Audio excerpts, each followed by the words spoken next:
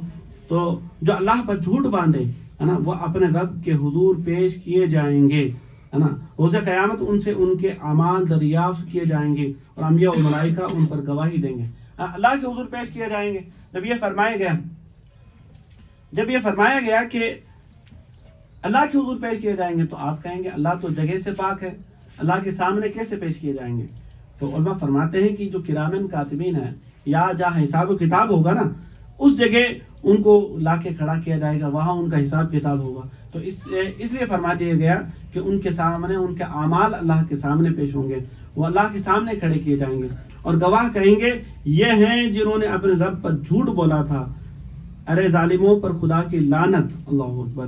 بخاری مسلم کی حدیث شریف ہے کہ روز قیامت کفار اور منافقین کو تمام خلق کے سامنے کہا جائے گا یہ وہ ہیں جنہوں نے اپنے رب پر جھوٹ بولا، ظالموں پر خدا کی لعنت۔ اس طرح وہ تمام خلق کے سامنے رسوا کیے جائیں گے۔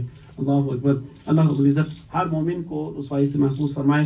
الذین یصدون عن سبیل اللہ ویبغونہا عوجا وہم بالآخرۃ ہم کافرون، جو اللہ کے راہ سے روکتے ہیں اور اس میں کجی چاہتے ہیں اور وہی آخرت کے منکر ہے، اور وہ تھکانے والے نہیں۔ زمین میں اللہ کو اگر وہ ان پر عذاب کرنا چاہے، اگر اللہ عذاب دینا چاہے تو اللہ کو تھکا نہیں سکتے ہیں، کیونکہ وہ اس کے قبضہ اور کیونکہ وہ اس کے قبضہ میں ہے، اس کے ملک میں ہے، اور ان سے وہ بھاگ نہیں سکتے ہیں، اور نہ اللہ سے جدا ان کی کوئی حمایتی ہے نا، کوئی بھی حمایتی جو اللہ سے بھاگ نہیں سکتے ہیں، کیونکہ انہوں نے ان لوگوں کو راہ خدا سے روکا اور مرنے کے بعد اٹھنے کا انکار کیا ہے نا، ان کا کوئی حمایتی بھی ان کو بچا نہیں سکتا، ان کا کوئی مددگار بھی ان کو بچا نہیں سکتا ہے۔ انہیں عذاب پر عذاب ہوگا، انہیں دو گنا عذاب ہوگا۔ اب کوئی کہہ سکتا ہے کہ دو گنا عذاب ہوگا تو اللہ رب العزت تو انصاف فرمائے گا، دو گنا کا یہاں کس طرح ذکر کیا گیا؟ تو کہا گیا کہ سزا تو جو ہوگی نا وہ کہ ان کے گناہ کی ہوگی، کیونکہ وہ ظالمین ہے، ظالمین پر جو ہوگی نا تو وہ سزا، علماء فرماتے ہیں کہ سختی سے وہ کہ عذاب ہوگا ان پر، تو اس لیے فرمایا گیا ان پر عذاب ہوگا، وہ نہ سن سکتے ہیں اور نہ دیکھتے ہیں۔ قتادہ نے کہا کہ وہ حق سننے سے بہرے ہو گئے ہیں تو کوئی خیر کی بات سن نہیں سکتے، خیر کی بات بلائی کی بات سن کر فائدہ نہیں اٹھا سکتے، نہ وہ آیت قدرت کو دیکھ کر فائدہ اٹھاتے ہیں۔ اب اس طرح کی مثال امام راضی نے فرمایا کہ جب کوئی بندہ کسی سے محبت کرتا نا تو آپ اس سے کوئی بات کہیں گے کہ یار تو جس کے پیچھے لگا پڑتا نا تو اس میں یہ کمی ہے، وہ نہیں سنے گا اس بات کو۔ اور کوئی بندہ کسی سے نفرت کرتا ہے تو اب اگر اس کے محب سے کہا جائے گا کہ کیا نام ہے کہ دیکھو تم جس سے محبت رکھتے ہو یا جس کو وہ گالی دے رہا ہے یا جس سے وہ نفرت کرتا ہے وہ ایسا ہے، تو نفرت کرنے والا فوراً اس کی کمیاں نکالنا شروع کر دے گا، یہ کمی ہے، فلانی کمی ہے اس میں، ٹھیک ہے نا۔ تو یوں ہی فرمایا گیا کہ کفار کفر میں اتنے زیادہ سخت ہو چکے ہیں، اتنے زیادہ وہ کہ بہرے اندھے ہو چکے ہیں کہ وہ حق بات سے فائدہ نہیں اٹھا سکتے، اس لیے اللہ تعالیٰ نے فرمایا کہ وہ سنتے دیکھتے نہیں۔ اور امام راضی نے تو بڑی کمال کی بات کہہ دی ہے۔ امام راضی نے، مختصر میں کہہ دیتا ہوں، امام راضی نے فرمایا کہ جس طرح ہمارے جسم کے کان ناک آنکھیں ہوتی ہے نا، ویسے ہی ہمارے روح کے بھی کان ناک آنکھیں ہوتی ہے، جس کی آنکھیں وہ کہ ایمان کی روشنی سے محروم ہو تو وہ ایمان کی باتیں دیکھ نہیں سکتا ہے، کفر کے اندھیروں میں اندھے کی طرح گھومتا یا بھٹکتا رہے گا۔ جس کے کان وہ کہ ایمان کی روشنی سے، ایمان کی سماعتوں سے وہ کہ بہرے ہو، وہ ایمان کی باتیں نہیں سن سکتا ہے، وہ ایمانی روشنی کے ذریعے وہ کہ ایمان کی باتیں، اللہ رب العزت کا کلام کو وہ کہ سن کر اس سے فائدہ نہیں اٹھا سکتا ہے، کیونکہ اس کی روح اندھی ہے، کیونکہ اس کی آنکھیں اندھی ہے، کیونکہ اس کی وہ کہ روحانی جو کان ہیں وہ بہرے ہیں۔ اللہ اکبر۔ امام راضی نے بڑی پتے کی بات کہی ہے، یہ وہ کہ دھیان میں رکھنا چاہیے۔ اولئک الذین خسروا انفسهم وضل عنهم ما كانوا يفترون، اور وہی ہے جنہوں نے اپنی جانیں گھاٹے میں ڈالی اور ان سے کھوئی گئی جو باتیں جوڑتے تھے۔ لا جرم انہم فی الآخرۃ هم الاخسرون،